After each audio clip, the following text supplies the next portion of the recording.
Hey yo everyone, gather round. It's story time. Brought to you by the University of Alaska Fairbanks, Department of Social Work, and a Conscious Party Productions. You are listening to The Critical Social Worker, a revolutionary storytelling podcast. A conscious party. Revolutionizing our minds. Elevating our consciousness. Changing our worlds. Your story. My story. Our story. All right. Well, welcome to, I think this is episode 35 or 36. We're moving right along. So welcome to The Critical Social Worker, a revolutionary storytelling podcast. I am very happy to be here with Miss Linda Tai. How are you, Linda? I'm very well. I'm loving seeing the sunrise just behind you, Christian. Yeah, that's always a blessing. And I get a very similar view at my house. And so it's interesting when I watch other people's podcasts, it's often like a blank wall or books. And I do have some books back there, but I always try to get the natural environment. I feel like it's very important. And I try to start every conversation off that way as well. So you're here in Fairbanks as well. How long have you been here in Fairbanks? I have lived here. Actually, I first visited here in 2004 and started living here in 2008. And the winters was actually what attracted me, because at that point in my life, I'd just been doing summer, and chasing summers. And there was something that was just so profoundly nourishing about the long, dark winters here. And in particular, it was that time period after solstice where, sure, it's the shortest day of the year in terms of the amount of sunlight, and then after that the days get longer in terms of the amount of sunlight. However, the return of the sun doesn't match the waning of the moon. And so the darkest period of the year is actually the period after winter solstice. And I actually call it the dark night of the soul, because there is this slipping into the underground, because there's this rejoicing that the sun is coming back, but the amount of lumens in the environment is actually diminishing. And so my excitement about the sun coming back gets a reality check. And I think there's a lot to be said about being given permission. And it's not just permission, being told by our environment that you're going to go there. You're going to go to the places that you've been avoiding, that you've been trying to escape from, that you're denying exist, and here you go every year. And so I've really learned to embrace that time of the year. Which is interesting, because you talk to folks, whether, that are living up and around the Arctic, all over the place. And most people say, yeah, well, you got to figure out a way to get out of here during that time. And I think of when I lived up north in Utqiagvik, a.k.a. Barrow, one thing that I will say when it goes in line with what you said is that when the sun goes completely away up there, and then when it comes back, you're the same thing. You're like, yeah, it's going to start warming up, and that sun is beaming, and it will beam for a long time, but it doesn't bring much warmth, and it actually gets colder up there after the sun comes back. But a lot of people want to take off during that time, and including me. When every year when I lived up there, I don't think I ever spent a holiday season up there in the north. I would always go back to Utah, or I went to Hawaii one year and Mexico one year, like you said, trying to chase the sunshine. So how is it that you can come to appreciate that time? I mean, it seems like a very unique perspective to have. There is a relentlessness about the rhythms and cycles of nature that grinds in a patience and a faith for me. What do you mean by that, a patience and a faith? Well, because there's this despair that sinks in, right? This existential despair of the sun is never going to come back, right? And so to actually meet that, and then, of course, the warmth of the sun actually finally eventually returns. Yeah, it just doesn't happen on my egoic human time needs and infantile tantrum requirements. And yet every year I go through that same capitulation, and every year the sun says, be patient, child. There's a bigger time-space continuum that's happening here. And I'm inviting you to actually step into that. Right, and then, as I saw in you just then, Christian, a big deep breath emerges, and it's like, yes, I can begin to reconcile, my humanness with the spirituality that nature is always there asking me to step towards. I appreciate that. It makes me also think about, our other neighbors around here in Alaska, up here up north, and by that I mean the animals, and being in a unique situation where we're kind of isolated in this house that we have, and our neighbors are a little bit spread out. But I noticed the wildlife coming through. We had a mama moose and 2 cows. We actually almost hit them driving home, and then like 2 days later they came right by and stepped on our front doorstep to say hello. But I watch a little squirrel out there, and he or she, I'm not sure, watches us very curiously, and just over a month time, he or she, the squirrel acts like we're just a part of their environment. And it's really just a blessing to be a part of that because of the extreme temperatures up here. It takes a very unique set of, adaptability to be able to live and survive and thrive somewhere like this. You have any interactions with wildlife? A story you'd like to share? Anything like that? Yes, actually. 2 days ago, I'm at my yard, because where I live, the subdivisions are all 5 acres, and that's normal, right? And I'm on a dirt road. It's unpaved. It's, it's just outside of city limits. And I live without running water. We have an indoor composting toilet. We pee outside, we poop inside because pee smells and poop doesn't, right? The things that you learn living up here. So anyway, I go outside to pee, and I drop my pants, and then I hear a rustle in the brush, and I look over, and there's a moose, and like my entire butt is hanging out, and Moose looks at me, and I look at Moose, and Moose not fazed whatsoever because I'm being an animal in nature, doing what an animal in nature does. And then I think to myself, man, this is really cool. I think I'll go inside after I finish peeing and go get my camera. So I go off inside, and then I come back with my camera, and Moose is like, oh, this is weird. This is not, like animal behavior. Someone sort of looking at me, standing upright with a camera. I'm out of here. And I just love that, because if you be an animal in nature, the animals are cool with us.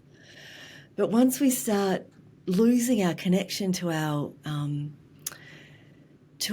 animalism, right? And oftentimes we talk about animals, like we call humans animals as a way of debasing humans. But really, living up here, reconnecting to one's primal animal connection to each other and to the earth is how to survive. And it actually paradoxically takes us beyond survivalism and into being a part of an interconnected web that actually reconnects us to a depth of humanity that I find really kind of lacking in the world of humans at times. Yeah, I always like the term becoming a part of it. And I hope we can talk about that because I feel like that ties into your philosophy of education as well, but we'll hold off on that. But one of the interesting things I think has been emerging in recent years is these ideas and theories of kinship with each other, cross-cultural, but also with the natural world, with animals. And it makes me think, living here in Alaska, in Fairbanks, specifically outside the city limits, it makes me think of the Haudenosaunee, the Thanksgiving address, where they begin each meeting, each kind of organization with giving thanks to the natural world.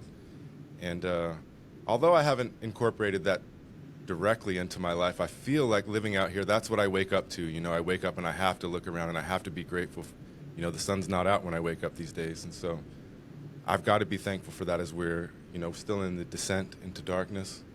For those of you who don't know, I think we get down to like 4 or 5 hours or something like that here. It's like 3. Three hours. So we lose, I think, 5 minutes a day. But, it makes me appreciate that. It makes me feel a kinship with the area that I live in, with the trees, with the little squirrel that comes around. Even with the moose that stopped by.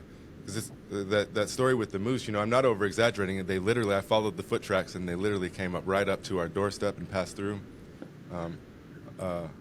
Unfortunately for me, I was here recording a podcast, and my children had to relay the story to me. I thought they were boasting and making up stories, but I followed the tracks, and the moose literally to come by. But I'm getting off track. So it just makes me feel a sense of kinship and with the natural world, and I think that's important here. And different people have different aspects or different perspectives on it. But as yourself, who's someone who's been up here for a while now, how have you fit in, not just with the natural world, but with we live amongst indigenous peoples, obviously, up here in Alaska, as everywhere in the world, but particularly here in Alaska.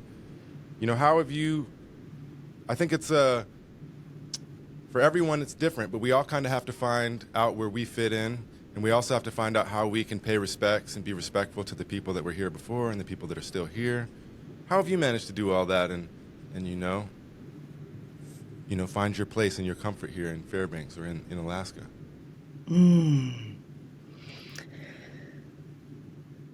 So I was born in Vietnam and raised in Australia. I'm a former child refugee. My family sought refuge at the end of the Vietnam War, and we were one of the Vietnamese boat people. We lived in a refugee camp in Malaysia for 6 months. My little sister was born there. And the Australian government welcomed us. And yet growing up in Australia, I never felt quite Vietnamese enough, and I never felt quite Australian enough. And then I travelled. I made concentric circles outwards in search of home externally so that I could find home inside of me. And Alaska was where I fell in love with the land and the landscape, and then a man, and then lived here. And when you travel somewhere else, you're not actually getting to know the host culture, you're getting to know the cultures from which you've come. And so it was here in Alaska that I actually got to experience how Australian I actually am and how Vietnamese I actually am.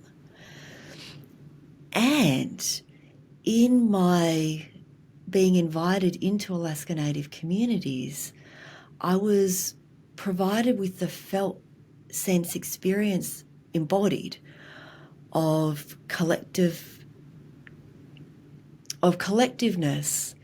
that I had run away from in terms of my own Vietnamese culture and community that was traumatized, and the lateral violence of, whether you're Vietnamese enough or you're too Australian, because it's a binary thing, right? If you're more Vietnamese, you're less Australian and vice versa, but it actually exists on a matrix where you can actually be more Vietnamese and more Australian and more Alaskan and more human and more connected to your landscape and our kinship with the land. And there is something about hunting and fishing and growing my own food and picking berries, making jam, preserving the harvest, that requires me to open up my senses to the landscape, the smells, the temperature, the humidity, the felt sense of something in the air.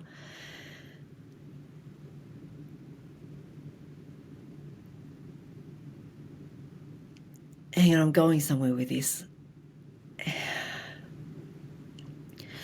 And initially I became exposed to the extractivism that underpins capitalism that I had so internalized, one because of survivalism and poverty and being a child refugee, and then, early life in Australia, as well as early life with food rations and needing to penny pinch, needing to get more and more and more with less and less and less. And then after some time, I actually was able to see that extractivism that underpinned the way I was thinking and relating to the Alaskan landscape. And then realizing that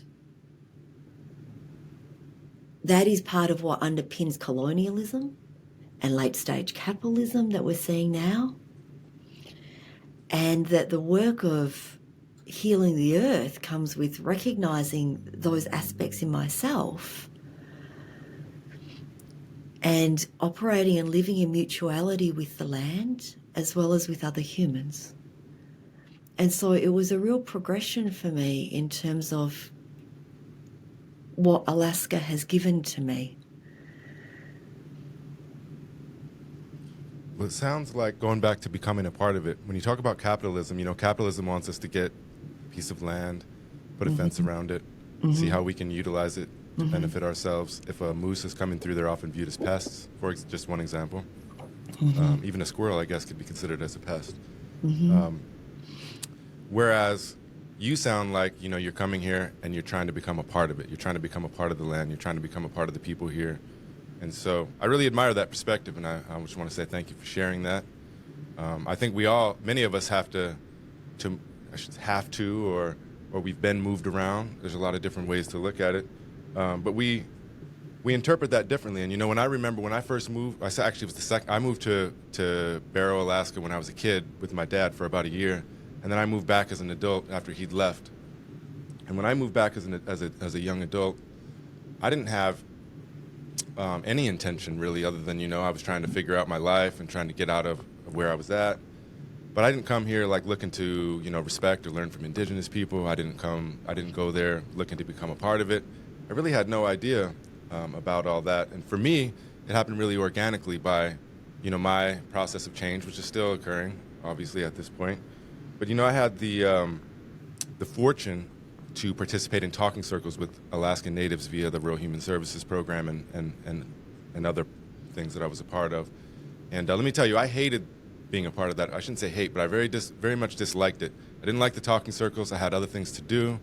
I was hungry. I had other homework to do. I had work to do. I was like, why can't these people just be quiet or get on with it, stop whining, and let's move forward with our day? But over time, me being in those circles, and I must admit the graciousness of the folks that allowed me into the circles with open hearts. It slowly transformed me, and it changed the way I looked at education, it looked the way I looked at myself, and it set these things in motion in order for me to, be a little bit more deliberate about the person that I was and the intentions that I entered space with and things like that. And now I use talking circles in the classroom, for example, which I would say, based on student feedback, to a huge success. Now, you have an interesting educational philosophy. I was wondering if you could talk about that. Like, how do you think the student should be a part of it all, especially when it pertains to, say, social work education? I actually got a real education when I started teaching at the college level, because I was educated in Australia, and back in those days, teachers, especially once you got to year 10, 11, 12, there was a curriculum, but teachers taught you based on what you were interested in, and they would guide you a little bit further in terms of, just your curiosity and your inquiry. And there was that relationship there between the student and the teacher. And when I got to teaching at the undergraduate level, I just saw the students were waiting for me to teach them stuff and waiting for me to tell them the answer. And it got me curious about the education they'd received before that. And I saw that we were going to have to unlearn as well as learn. And the unlearning was actually harder than learning. And so what I did after, and this is also based on student feedback, but I started out every semester, I would make a seat map in the classroom. And so when students would come in and sit down and we do introductions, I would write your name down. And then within 3 or 4 or 5 classes, into the semester, I would know everyone's name. And beyond that, I would address you by name. And what that meant was that students would actually get to know each other's names because I was calling you by name. And students found it shocking that I cared to know their names and that I cared to allow them to form relationships with each other and to deconstruct the hierarchical, colonised education that they had been exposed to prior to that. And I would ask them to form pods. So there'd be 6 people to a pod, and that would be your home group, like folks you would check in with at the start and end of every class, and you could share resources and share information with each other. And we would have breakouts into the small group pods while we were, this is in person. This isn't like, in Zoom days. And then we would do large group talking circles. And then I would bring in guest speakers into class. And instead of guest speakers being experts in the world of social work, where they're talking about the various realms of social work, whether it's working with a certain population or working with a certain diagnosis, right, I would actually have people come in who are guest speakers who would speak from their own lived experiences. Yeah, so, I looked at the previous syllabus that I was given, and, he was a social worker in the community who worked in substance abuse, and he's another social worker in the community who works with the Office of Children's Services, and he's another social worker who works at the advocacy level. And I was like, I'm going to have someone come in and talk about what their addiction recovery journey was like, as well as life in addiction, and then their home environment prior to that.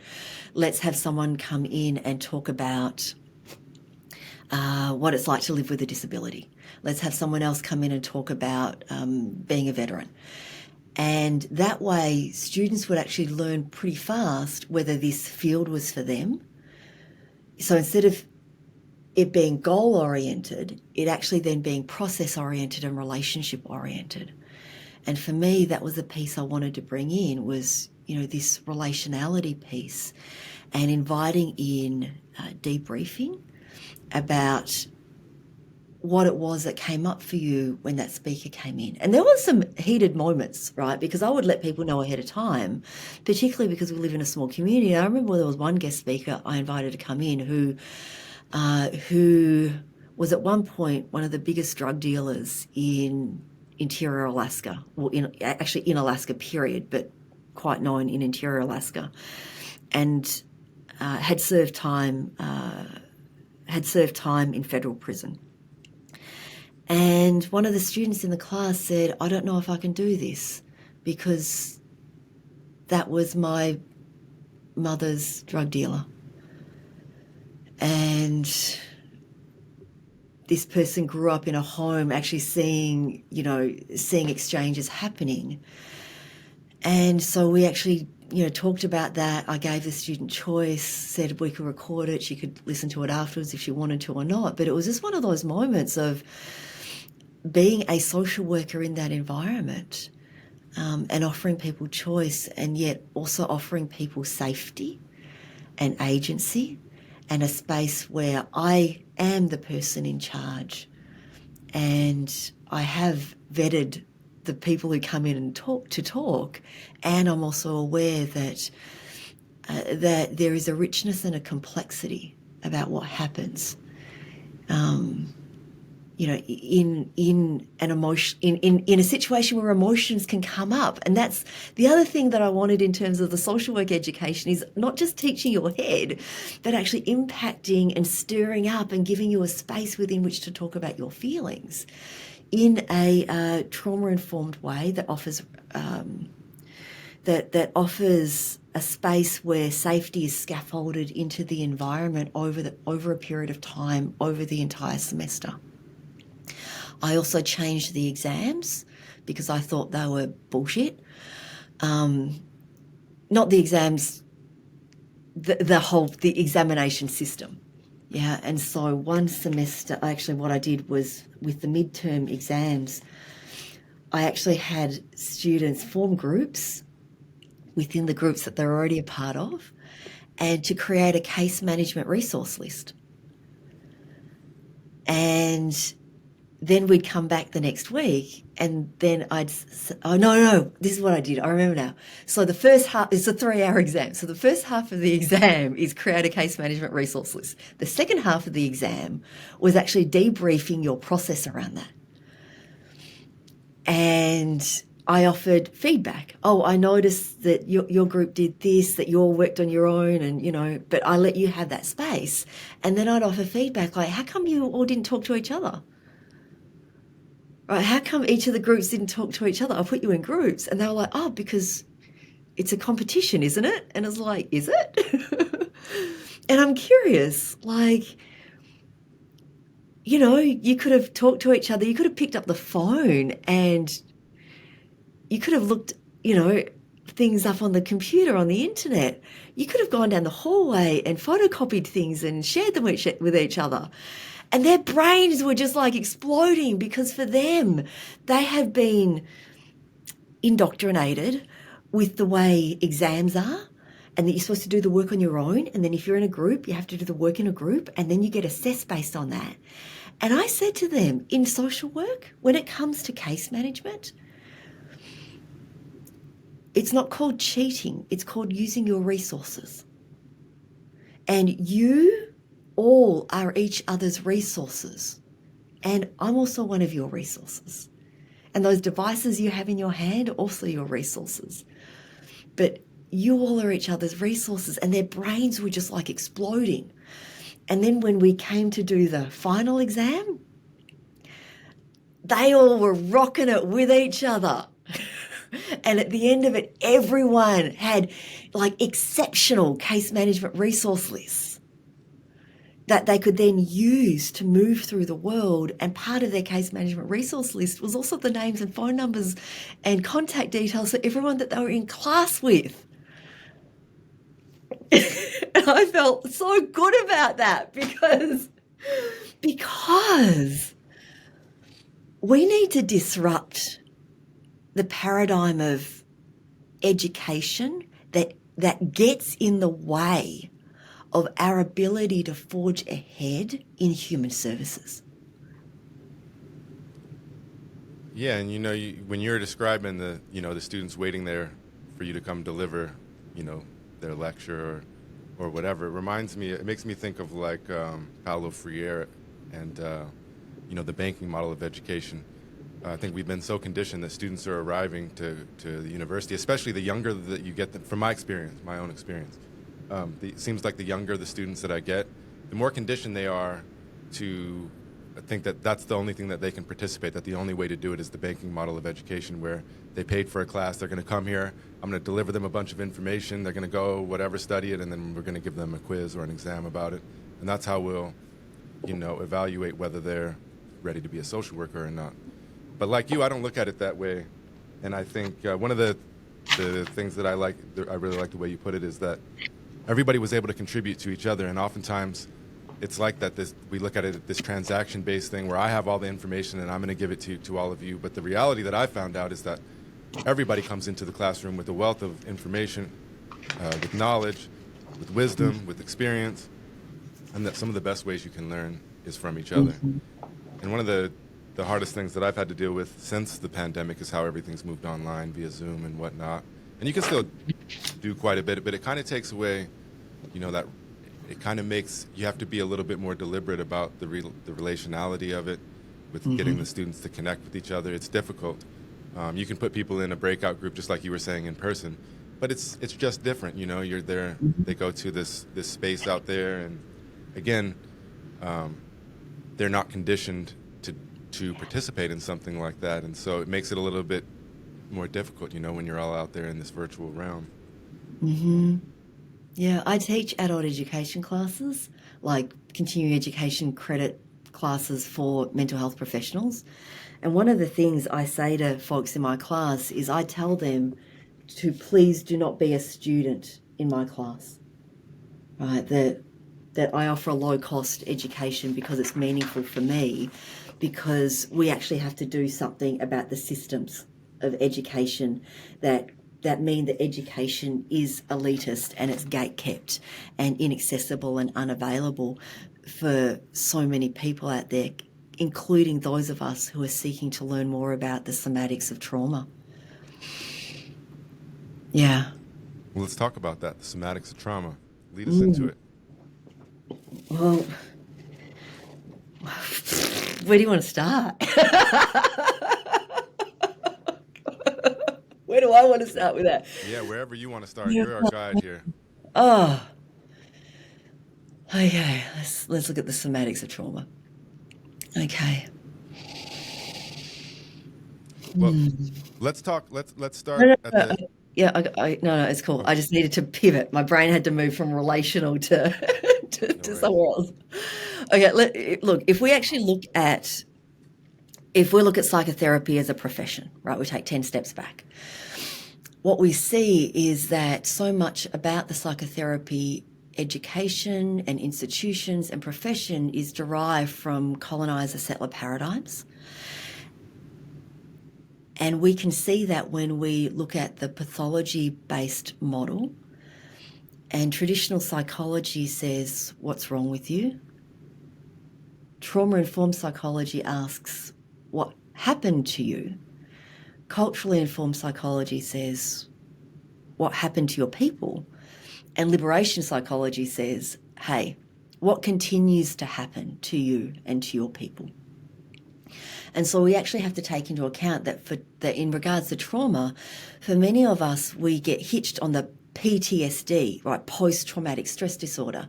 And for many of us who inhabit identities who are marginalised by society, it's actually present, pervasive, systemic, structural, institutional, rooted in historical traumatisation that is based upon unabashed racism that has resulted in colonialism, genocide, land theft, war, enslavement, and a pillage of the land that is underpinned by a philosophy of extractivism. So I'm just going to pause and let us all take a breath there. And then what happens with trauma, with PTSD, with something terrible in one's past, is that we then hyper-focus on the individual, which is fine, right, which is fine. And what happens with PTSD is it creates a set of future-oriented survival strategies that live on in the present moment. And we can also, as a result of this hyper-focus on the individual, neglect to take into account ancestral trauma and the body echoes of what has happened to our ancestors that lives on in us today. And we can also lose sight of a more expanded awareness around wholeness and resource and resourcing. You know, Resmaa Menakem says that resource is primary and trauma is that which disconnects us from resource. And we need to always remember that resource is primary and we have access to resource, and our ability to tether ourselves into resource is what will allow ourselves to not be withered and weathered by the persistent, pervasive, systemic, institutional trauma, so that we can do our own individual work while also not taking out other people in our efforts to move ahead as a peoples and as a society. And in terms of that resource being primary, I want to offer into the space a decolonised approach to secure attachment. We know that attachment theory is very much rooted in the Eurocentrism of a hyper-focus on the dyadic relationship between the parent, typically the mother, and the infant, and how the imprinting of that then impacts someone over the course of a lifetime. I've experienced a lot of benefit from it, and it did nothing to help me repair my relationship with my parents and my people and my culture, or to the land. And what was helpful for me was a decolonised approach to secure attachment, which then allowed me to land into resource, right? So it's secure attachment to nature, the rhythms and the seasons and the cycles of life, and how to take care of the land, how to take care of each other, like our siblings who are salmon and caribou and tundra and black spruce. It's secure connection to ancestors. And that includes your bloodline ancestors, and it also includes your professional ancestors and your spiritual ancestors and religious ancestors and your culture bearers. And it also includes your activist ancestors. And your ancestors with a capital A, like the ancestors that are the elements and the elementals. If we go in terms of a big time approach, it's the ancestors who co-evolved alongside all of these other ancestors that allowed for the ancestors of those ancestors to exist. Right, so our ancestors of rock and lichen, because rock and lichen together become earth and dirt, which then becomes the ancestors of other vegetation, and then our ancestors that eventually became salmon, and our ancestors that eventually became caribou. So the ancestors with a capital A. And then it's secure attachment to culture. So music, food, language, and the ancient technology that weaves its way through all the rituals that mark the transitions of humans over the course of many lifetimes within a village setting is song, story, movement, and silence. So it's a secure attachment relationship to song and story and movement and silence. Secure attachment to our bodies, to the communal body, to touch, to our 5 senses, as well as the 3 hidden senses. And within this secure attachment framework with my body, that then gives rise to secure attachment to rest and work and play and nourishment and pleasure. And then lastly, it's secure attachment to time. Right, this bigger, larger construct of time, which then allows me to land into a cosmology that places myself and my parents and my people into a web that's so large that once I'm tethered into it and I can place my parents, my people in this web, my people who have experienced forced displacement, it then allows me to be with the ruptures and the rupturing in such a way that the need for repair doesn't have to happen in a time frame that Western psychotherapy says that it needs to happen within. And that the healing that Western psychotherapy wants me to move towards with an urgency that's framed within an insecure attachment to time, drives me to then move towards, can actually then be softened. Yeah. When you talk about ancestry, it makes me think of my, I teach a class, Human Behavior in the Social Environment, where we talk about human development across the lifespan. And one of the things that I've tried to do is, rather than just looking at the lifespan from the day you were born until the day that you died, is looking further backwards, preconception, ancestry, and then afterwards, trajectory and things like that. But I think it's a topic that my students and myself is very interested in. I've done a lot of ancestry work for myself just in the last couple of years. But I was just wondering if you had any ideas on how, like if you were in my place and you were teaching the class and you had students that were saying, look, I'm interested in that, but I feel completely cut off.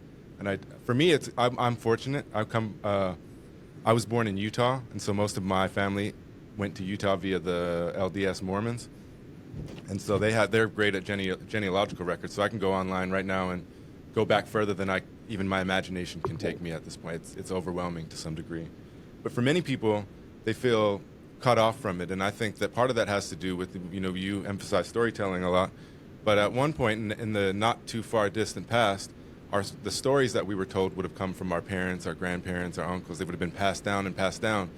But now, if I were to look at the stories that were told to me, it was, Fruity Pebbles commercials on TV in between the programs that I watched, because both of my parents had to be working and were absent from the home. And many people are going to reflect that. Most people probably in today's world are going to reflect some part of that reality. And so, I know it's not an easy answer and everybody's different, but what are some strategies that we can take to become reconnected if we feel. And I think even, I've worked with plenty of Indigenous people, and it's from a different context, but I still think the same principles are there. The stories kind of got replaced, not for everyone and for everybody to different degrees, but it can get replaced by the television, by specifically advertising is what I would say. But I was wondering if you could share any thoughts or insights there. Yeah, I actually have lots. So just give me a moment to land into. Okay. So let me first speak from my own lane. So I grew up with parents and a sister, and Anglo-Australians would say to me and my family, "Oh, you're so lucky you came up with your family."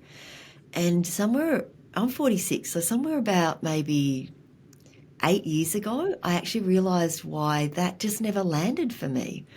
And it was because in my culture, family is like extended kinship. So we didn't make it out with our family, right? A nuclear family is not like a family in my knowing in my bones. I didn't even need my parents to tell me that.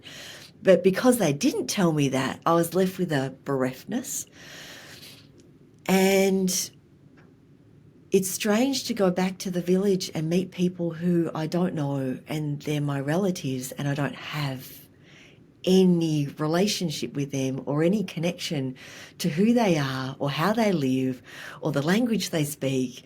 And so I've got like nowhere to start in terms of forming a relationship with them. Yeah. And what I did for myself was I started with reading history books. Right, and so when I started, all the history books were written by white-bodied folks because Vietnam is very much centred around the Vietnam War. And same with trauma and PTSD. The diagnosis is very much centred around white, able-bodied young men. Right, and there have been advances since then, but that's just to name the history of things.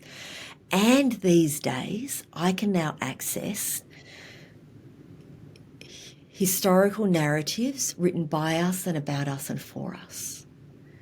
I can also access writers and authors and filmmakers and creatives who are diaspora, so who are Vietnamese boat people who are now adults or who are adult children of Vietnamese boat people born elsewhere, people of other diaspora identities.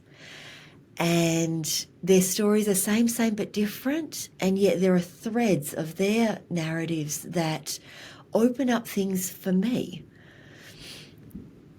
I found those groups to be really helpful, as in I've had to find them, I've had to seek them out.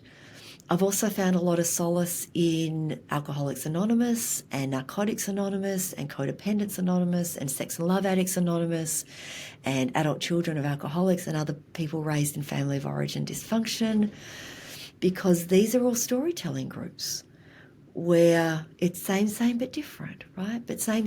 And life gets easier when you find your people. You're finding other people who are into the same hobbies that you're into. Finding other people who have similar trajectories forward in terms of career that you're interested in. Learning about your religious ancestors or spiritual ancestors can also be a path forward. And you can also tap into ancestors of other people that arouse something, that rouse something inside of you. So I often look to the LGBTQ plus movement because their ancestors fire up something inside of me and lend me a fortitude and a strength.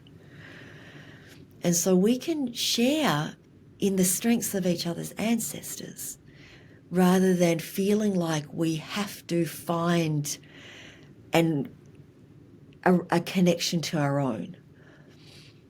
And what I've also found for myself is my relationship with my direct bloodline ancestors actually became strengthened after I actually did ancestral grief work. Because grief is what can clear trauma. And then, actually, let's pause there. What happens with grief work is you're working with emergence. Yeah, and grief work can clear ancestral trauma, because so many of the traumas of our ancestors weren't able to be grieved by them, and certainly weren't grieved by anyone else. And so when I do the work of ancestral grief, I mourn the ancestors that I didn't ever actually get to know. I can be sad about that. I can also mourn the reasons why I never got to know them, and how our storylines became disrupted, and how our song lines became lost. I can also grieve the losses that they weren't able to grieve. And part of my ancestral history is my grandparents couldn't even mention that my dad and his wife, pregnant wife and child, left in the middle of the night, because that would make them a target for the communists. So they couldn't even grieve our departure from their lives. And so I can move their grief through me as it emerges, as it comes to me in dreams, as it comes to me in inklings, as it comes to me, I can pull on that thread and move their grief through. And as I move their grief through, that then strengthens a relationship to them. And it happens over time, because I believe that there's a wisdom that our ancestors have, that when I'm ready, they emerge.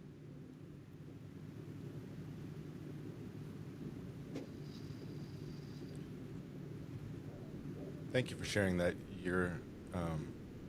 Give me a couple thoughts, and the first one is my wife, Alicia. She grew up in a place called Guernsey in the United Kingdom, but her father's roots come from Nigeria through Jamaica, and unfortunately for her, in some ways, she doesn't have, when she looks at genealogical work, and even when she talks to her family, there's very little to go upon. As a matter of fact, her last name is the name of a slave port, which I don't need to say too much, but she's been able to tap into some other realms and some other areas via, like, Jamaica has a rich cultural history with music and whatnot, and we've been able to tap into that together to some degree, if that makes sense. And so I like what you said about, it's just not your direct blood ancestors, but you can tap into other realms. And then it also makes me think of myself. Just not too long ago, I was struggling deeply with some intergenerational trauma, I'd say, from my family. And it'd been plaguing me forever, the way that it had manifested itself in my personal life as a child and whatnot, and I really didn't understand it. And there's two sides to this. So one would be with my mother. I had these things that were just plaguing me, and I couldn't get past it, and I wanted to be able to kind of repair our relationship. And I just wasn't able to do it. And so at some point, I had talked to her about perhaps meeting with therapists together to talk about intergenerational trauma, and she was very willing. But we were never able to really find somebody that would to be able to work with us over different states and whatnot. And so eventually I told her, look, I don't think that's going to work out. How about this? I have things that I need to talk about, that I need to say. And so how about if I write some things down and we can have a conversation, and I can read it to you and tell you. And we did that. And the conversation wasn't perfect by any means. It was a lot for her to take in, obviously. So we really didn't debrief much at all. It was kind of like a lot of silence and whatnot. And so at first I was disappointed. But the amazing thing about that is, after that, all those things that plagued me, they have not manifested themselves in my life, not one bit since then. I wouldn't say it's like they never happened. It's like they're not significant for my life today. I can learn from them, and it's still a part of what makes me who I am and my development. However, it does not need to affect my present. And so I thought that was a very beautiful thing that happened to me. And the other side to that was ancestry. So when I was a little boy, so all the generations, we're all firstborns, if you go back on both sides of my family. But on my mom's side, I have a photo of when I was on my first birthday with 6 generations down the way. So a great great great grandma in there, and I remember, and I had several of these older individuals when I was a kid that died early on, but I remember them being very kind to me and talking to me, and it's almost beyond like actual memories. It's like a feeling of it, if that makes sense. And so I'd been trying to tap into that and trying to find, collecting pictures and looking on the genealogical websites. And one night I decided I'm gonna try to go into a deep meditation and see what I can call upon and see what I get. And there was this specific woman on my maternal side. Her name was Matilda Peterson. And she just seemed like such a caring, she would have been the grandma, the great-great-great-grandma that held me, that would have been her mother. So I never met her. But it's hard for me to get into, to articulate it into words. But when I went in there, I went in deep, and it was almost like some manifestation of her came and gave me a hug and held my hands and was like, it's all right. And the same thing, some of those things that had plagued my consciousness, that had been causing me anxiety unnecessarily, things that didn't reflect my current reality. I wouldn't say that they were resolved, but somehow the circle was complete. And I always invoked my former mentor, grandmother Rita Blumenstein, but she would say, many of us have a hole inside of you, H-O-L-E, and to become W-H-O-L-E, you got to fill the hole. Well, those exercises filled that hole for me. Mm-hmm. So I just felt compelled to share that based on what you had said. And I hope those of you that are listening, in the future to this podcast, that you can do some of that work and you can look. And no matter how bleak or how much it seems everything's been cut off, you can find pathways, but you have to look. Mm-hmm. Yes. Yes. Thank you so much for sharing those stories from your life and Alicia's life. Yeah, there's a non-linearity when it comes to healing, and yet so many of us come with our own very, real pain, wanting a path forward. And that path is simply taking the first step, and then the path unfolds as you walk it. And help appears along the way, and we get given messages, and we get offered resource, and people appear. And, in yoga we say that the prize is in the process. And in the process, we become enfolded once again into a larger, expansive sense of belonging. And yet we come into this, with this very small cup of, please let me find my one special individual other so I can then feel whole, W-H-O-L-E, and complete. And yet the ladder's up against the wrong wall, because to be seen and to be heard and to be known is a function of groups, and it's a function of community. And everything that you just described there was completing the cycle of being seen and heard and known. Yeah, I appreciate that.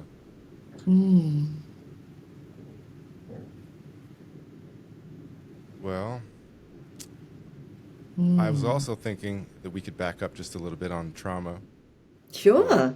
One of the ways in Dr. Gabor Mate's his most recent book, The Myth of Normal, he says, and you kind of said it yourself too, but he says, a lot of people look at trauma as what happens to us, but it's what happens inside of us due to the event. So it's not the event itself that was traumatizing, it's what happens inside of yourself. And, you talk a lot about how that manifests itself in its body, and I still, it's a growing field. Obviously, you work with Dr. Van der Kolk, and most of us should be familiar, and if you're not, check it out. The Body Keeps the Score. Body Keeps the Score, yeah. The Body Keeps the Score. So I was wondering if you could just talk about that and give us a window into that. How does trauma manifest itself in our body? I think, like, my students would be familiar with adverse childhood experiences, the ACEs, and things like that. So they should have some basic concept of it. But can you open that window for us? Sure. So trauma is any event that's overwhelming for the nervous system, and it becomes psychologically overwhelming. And it becomes psychologically overwhelming when there isn't someone there for you afterwards to help you make sense of things. So the body then gets stuck into fight, flight, freeze, or collapse, a submit response. Dr. Martin Bohus is the president of the DBT Society in Germany, and he's published a lot of papers. And in one of his papers, he talks about studying 60 women, it could be 80, it was 60 or 80 women who are all adults who have had no history of addiction, mental health issues, great boundaries, connection to their feelings, able to ask what they need and to be able to take into account other people's thoughts and feelings in any given dynamic. The other thing these women all had in common was that they were all survivors of childhood sexual abuse. And so how is it that you have this wonderful mental health that most people aspire towards, and yet this history of childhood sexual abuse? Now, the other thing all these women had in common was that they all had someone that they could go to, or they all had someone that they went to who believed them. That was I see that big deep breath coming, right? That was the thing. And so because each woman's circumstance was different, there were situations within which where the person that believed them couldn't do anything about it, couldn't make the abuse stop. However, the fact that someone believed them was the difference between trauma getting stuck in the nervous system and the sanity that then lands that what happened to me was real, and the moving of the distress response out of the nervous system. And so some of us get stuck in fight and we toughen up proactively as a way of preventing ourselves from ever becoming victimized ever again. Some of us get stuck in flight. We're always looking for the exit. We're always sitting at the edges of the room. I've always got other jobs lined up or other partners lined up. I've always got an escape route, perhaps taking geographic cures or flitting around the world, not ever staying anywhere for long enough because I don't ever want to feel trapped ever again. Some of us get stuck in that high freeze of analysis paralysis. I want to, but I can't. I'm overwhelmed with all the possibilities, but I don't actually get anything started. Some of us get stuck in the submit collapse response of why do I even bother, because it's all going to be over soon anyway. And then some of us are stuck in the attach cry response where we inhibit asking for help because we know that there's no one there, or conversely we're always like scrambling and wanting help and asking for it and not actually able to take in that there are people who are here for us. Yeah. Oh, and the other part of the of the fight, some of us living in the fight response, is that the corollary of that is some of us have totally inhibited our ability to fight back, because that would have resulted in worse things happening. And so part of the healing process is to actually reclaim healthy aggression. However, our nervous systems have held on to the trauma by disconnecting for our own survival from the whiff of the sniff of any fight energy in us that could be misinterpreted by the abuser as a threat. What was the term you used? Healthy aggression? Healthy aggression. What does that mean, healthy aggression? Healthy aggression means that I have a healthy sense of where my boundaries are and where your boundaries are, and I don't have brick walls around me, because brick walls can actually be an indication of unhealthy boundaries, right? You're either on the outside or the inside. It's my way or the highway. And to be able to have a sense of self and a sense of interconnectedness and relatedness while being able to connect to sacred outrage when it's necessary. Because the embodiment of the capacity for healthy aggression contributes to how we move through the world. They did a study of sociopaths and psychopaths in maximum security prison and showed a video montage of people walking through the streets of New York, and they asked these individuals to point out who they would pick out. And they each picked out that 80% of the 80% of the people that were picked out, 80% of them were the same people throughout all the incarcerated sociopaths and psychopaths that they interviewed. Right, so there's a way in which we carry ourselves when we have the embodiment of the capacity for healthy aggression.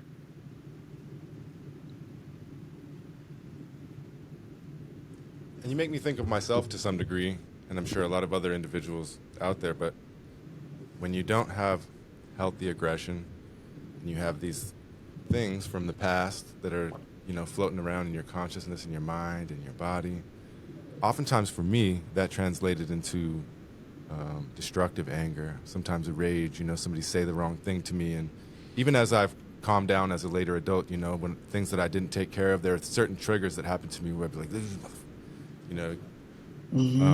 that I've really had to work through. And then it makes me think a step further, so I'm a young, I shouldn't say I'm a young parent, but I'm a parent of young children. And, I didn't ever, for me, there's no blueprint for how to raise children. And like I said, my parents were young and they were busy. And so I didn't get that to a large degree. And so it makes me think, that rage that's simmering inside me, this aggression, unhealthy aggression, I'm something that I'm always questioning. How do I make sure, I should say how do I make sure, but how do I do the work to, minimize how much of that is transferred to my children? Because I'm just straight up, I can say right now, I'm not going to sit here and go into details, but there's times, when I look back after and reflect, I'm like, dang, where did that come from? I shouldn't have chastised them that way. I should have. That doesn't go along with the things that I know and the things that I believe. Why are you acting that way? And it's when I get into that fight or flight mechanism, the lizard brain, I'm not considering things that's all reactive for me. And so I don't know, I guess that wasn't really a question. It's just more of a reflection from me that, I think that it's important and we have a responsibility to address those things, not just for ourselves, but so that we're, not making we're trying to prevent our children from going through the exact same thing. And I think that could be applied broader to society as well. Yeah. Yeah, one, parenting is hard. Two, we need to have shame-free conversations around times when we're lesser than the people that we would like to be. And thirdly, Resmaa Menakem talks about it in his book Monsters in Love, this annihilation energy.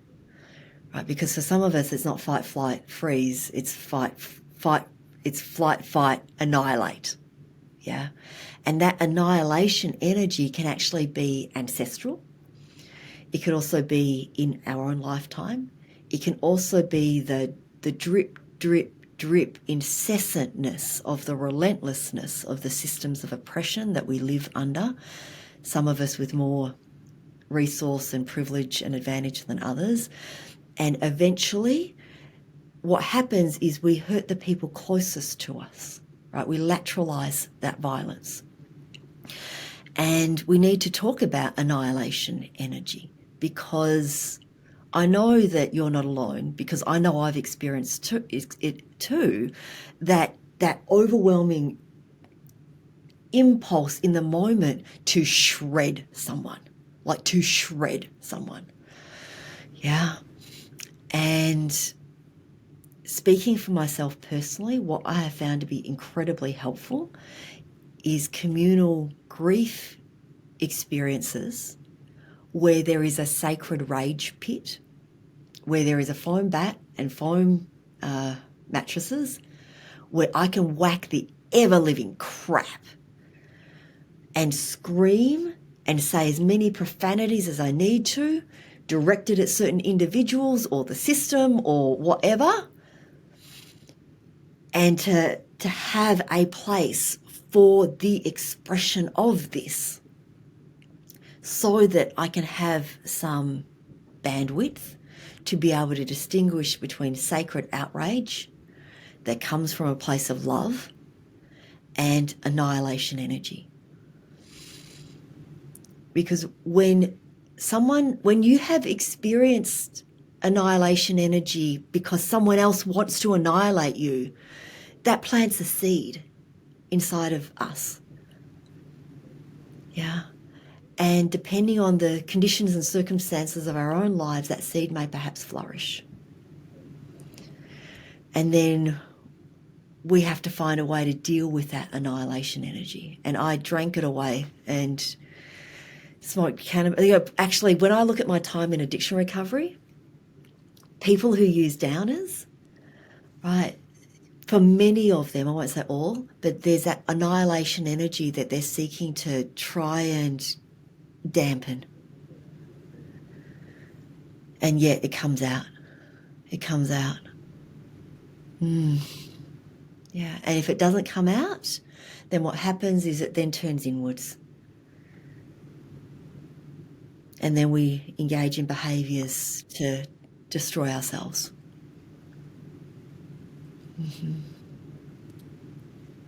We got a comment from Cache, my guest last week. They're here, and they want to know if you can just talk more about that. Oh, which bit specifically? The acting out or acting in, the externalizing or internalizing of annihilation energy? Question mark. Yeah, Cache, if you want to elaborate oh yeah, she said yes, please. Or they said yes, please. Yeah. If you were raised around rageaholics, if you have experienced genocide, if you are a person of, I'll just speak for myself, as an Asian-bodied woman, other Asian women are symbolic representations and extensions of me. Yeah, white people don't move through the world in that way. It's like there's something happens to another white body over there. Yeah, cool, whatever. I mean, it's bad. Yeah. However, for me as an Asian-bodied woman, when the Atlanta shootings happened, those bodies are a symbolic extension and representation of me. So I actually experienced that as if it was directed at me personally. And that also lands on top of ancestral wounds where members of my family, my people have experienced life threat. Yeah. And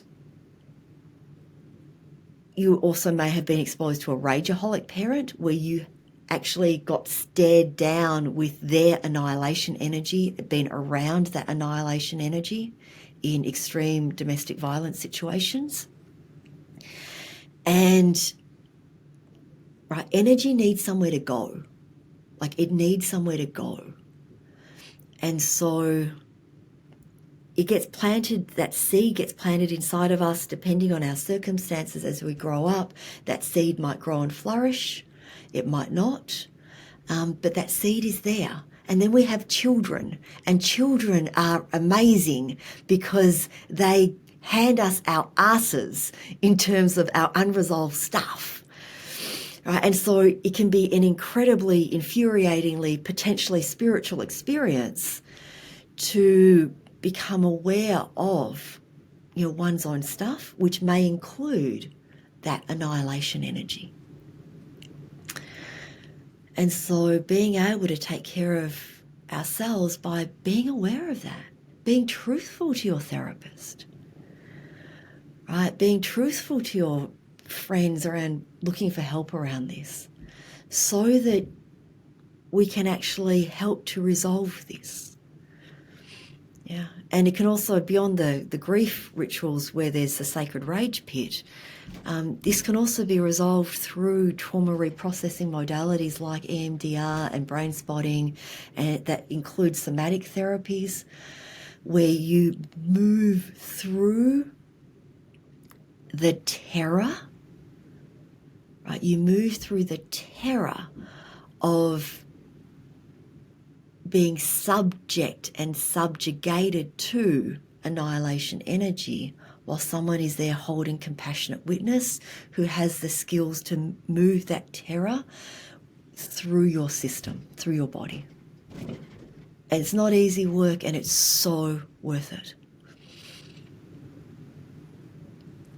Thank you for that. And I can't help but think of what's happening as we speak, over in Israel, Palestine. And I was listening to, which, by the way, for those that aren't familiar with Dr. Cornel West, I would suggest you look into him a little bit further. He's the only presidential candidate that talks about things like decolonization. I think Marianne Williamson might mention that a little bit, but he's the only one that deep dives into things like that. But I think there's two aspects here. One, I saw a tweet, or whatever they're calling it nowadays, a tweet from Elon Musk. It said I can't remember exactly what it said, but it said something along the lines of, the word decolonization will not be permitted here because it implies genocide. And I'm really not sure where he got to that, but I think, to me, that's dangerous, because he's obviously a popular billionaire among some, and he owns Twitter/X, whatever it's being called today. And so that's concerning, because to me that almost implies violence, just that and shutting down the conversation and things like that. But I heard Dr. Cornel West talking about the situation in Gaza, and he was bringing a decolonial approach, and he was saying, like, look, you cannot look at it without a historical context, because have you ever considered where what was going on for the adults that are in Hamas now? Well, what were they doing as kids, and what may have happened to them, if that makes sense. And I think it's largely taken for granted in the West, what the seeds that are planted when we have things like war, when we have things like invasion, when we have things like occupation. And I mean, there's a million different angles that you can take on it, but we often don't look at it that way. And I can't imagine all the trauma that's created over time, and how that manifests itself intergenerationally as folks grow up and they have children of their own. And you don't have to. I know it's a politicized topic, but one of our principles on the podcast is to avoid partisan politics. So as long as we can do that, I always invite talking about it on here if you're willing. Sure.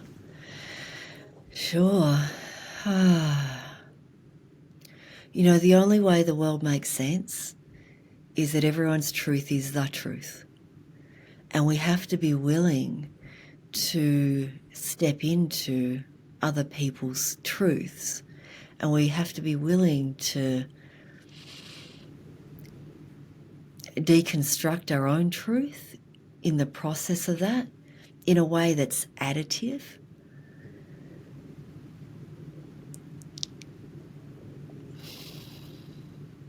Because taking sides means that we're then creating solutions from a mindset that has created the problems. Yeah. And when we have the larger conversation about decolonization, it makes me think about something that I learned in graduate school.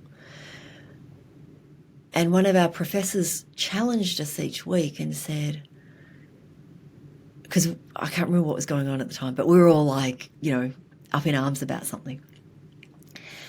And she said, do you know what happens when you get a bunch of social workers on a bus?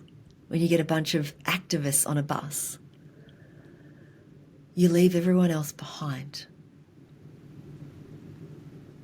And so we have to be willing and able to be able to manage our own nervous systems and our own righteousness.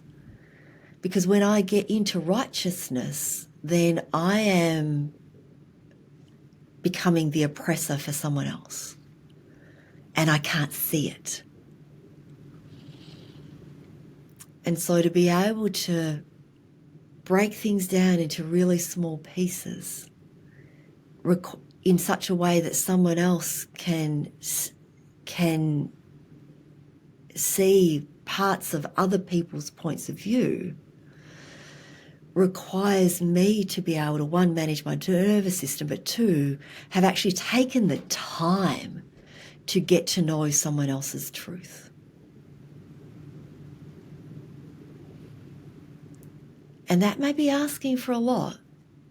And yet the struggles that we see worldwide aren't going to be fixed in our lifetime, or our children's lifetime, or our grandchildren's lifetimes. However, what we can do is seek to create a culture that allows us to think critically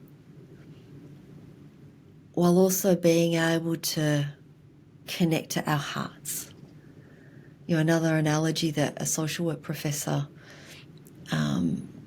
in graduate school used was that as social workers, some of us are the arms and the legs, some of us are the head, some of us are the hearts, some of us are the digestive system, right? Some of us work with the elimination system, some of us work with like getting fed, right, with funding. Yeah, and we all need to be able to connect to each other across systems because we're all needed. And the further that you go in your careers, the more siloed you become, right? And this happens with life in general, right? Our friendship groups get smaller and smaller and smaller. We live in our own echo chambers. And I always invite in, whenever I'm looking at a scenario, like, how about I look at this, you know, how about I actually look at the Hamas body cameras of what actually happened on October 7th? And how about I also look at the historical context of the formation of Israel? And, so that I can keep informing myself in such a way that allows me to not succumb to the forces that try to keep us separate and separated and in perpetual conflict with each other in a way that replicates and mirrors the cycles of violence that are happening in the Middle East or in the Congo or, you know, name any other part of the world. Yeah, I really appreciate that answer. I felt like, it felt like it opened up my heart even a little bit just listening to it. And so that's the only thing I wanted to add to that is for those of us out there, just make sure that you're opening up your heart and you're listening with your heart as well as your mind, and you're not taking for granted what you think you know. We're running out of time here. I know you're a very busy woman, and so Thanksgiving is approaching. The American holiday of Thanksgiving is approaching, and I thought we could close. There's several different angles I considered taking with the approach to Thanksgiving this week, but I thought that we could just take one of gratitude. It's what it's supposed to be about. For everyone, it can be different, and some people may dismiss the holiday, and to each their own. Keep reflecting on all that, and do you, and recreate your culture the way that you see fit. But I just thought we could end with gratitude, and I'll start. I just wanted to say I'm very grateful that you took the time, Linda, to speak with me this morning, and for those that are tuning in live in the audience and those that will listen afterwards, I think that you've blessed us with a very profound discussion, and you've went deep on a number of areas that I think will be very beneficial to those that are listening in. And so, first of all, I would just want to give you my heartfelt gratitude, my sincerest thanks. Thank you for taking your time. I know time can be, you talked about it, the construct of time, but time in our world can be very valuable. I know this firsthand, and so I just wanted to honor that and say thank you so much for giving us your time. But more than that, thank you for giving us your wisdom. Thank you for giving us your knowledge, sharing your experience, and thank you for opening your heart to us. I feel like it was a very profound podcast episode, and I'm just grateful to be here with you, sharing this space. I'm grateful that I have a beautiful daughter sitting over there who's very kind in allowing me to facilitate this episode. And I'm thankful for it.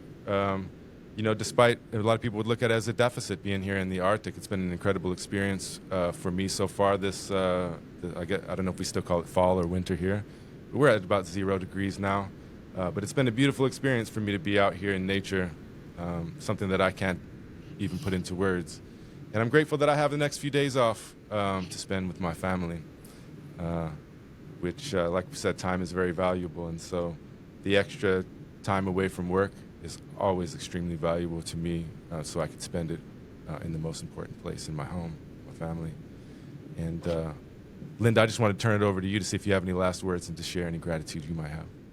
Oh, I love rampages of gratitude. I am grateful for my bloodline ancestors whose sacrifices I will never fully know, for they are the shoulders of the giants on whom I stand.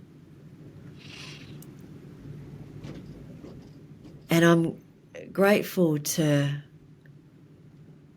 be able to have time off where I can spend that time with my family. I plan to cook the food of my ancestors on Thanksgiving, which is kai lan and rice congee, which is like peasant food, right? It's peasant food, and yet that peasant food nourished my peoples. Yeah, and to spend that time in a quiet little cabin in the middle of the woods. I think we're actually going to turn our internet router off for a few days and just sit in rocking chairs and be with each other. And to be grateful. And it's hard to be grateful. I have to actually say that this butts up against a lot for me, Christian, because there's a bitter sweetness for me with whenever there's war going on, because my family saw war, where there's a bittersweetness of I'm safe now and others are not.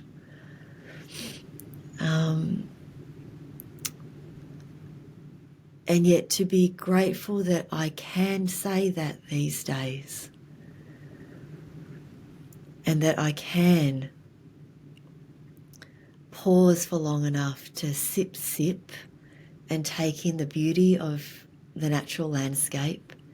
The gratitude for the chickadees, that no matter how cold it is, I hear the chickadees outside in the black spruce forest, and to see the squirrels running around. And every now and then, there's one squirrel in particular who will do that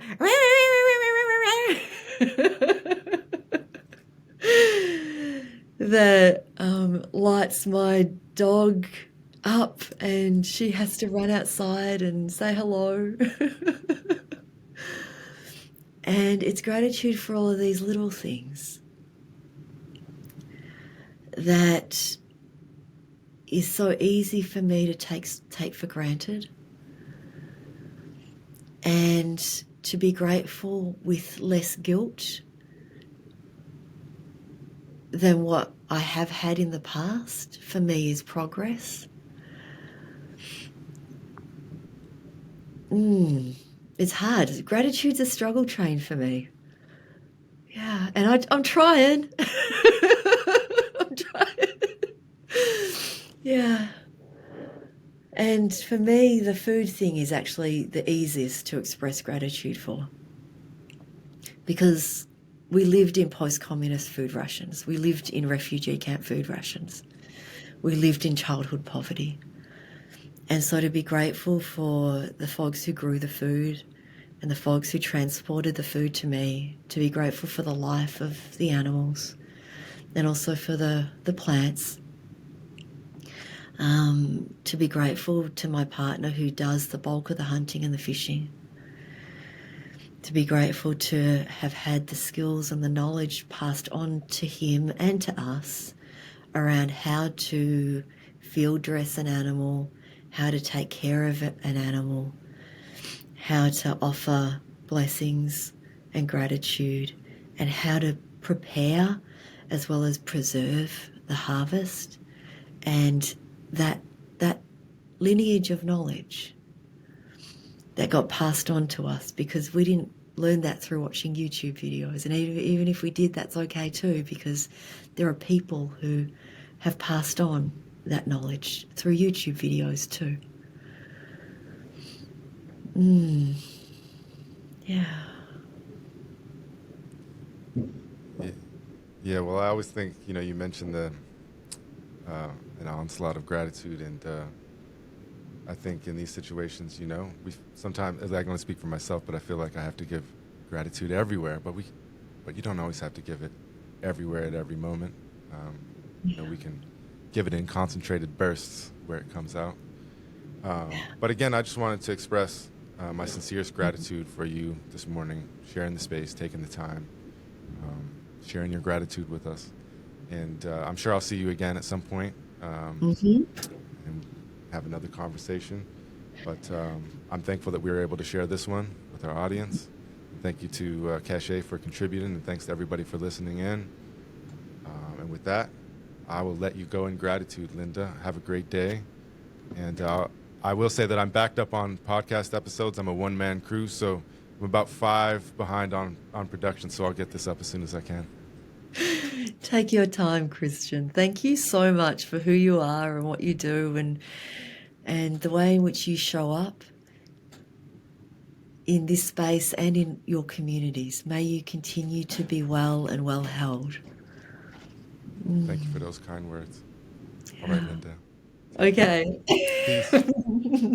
This episode of The Critical Social Worker was recorded live on Sunday, November 22nd, 2023. Today's episode featured Linda Ty, and it was hosted by Christian Ace Stettler.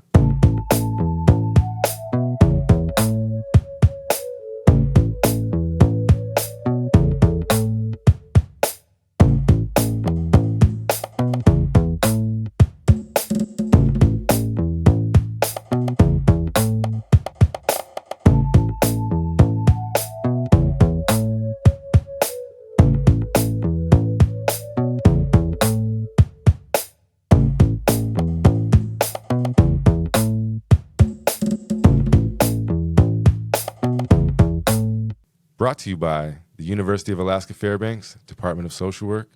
This has been a Conscious Party production. You've been listening to The Critical Social Worker, a revolutionary storytelling podcast. Your story, my story, our story. All right, everyone, until next time, keep being revolutionary. Peace.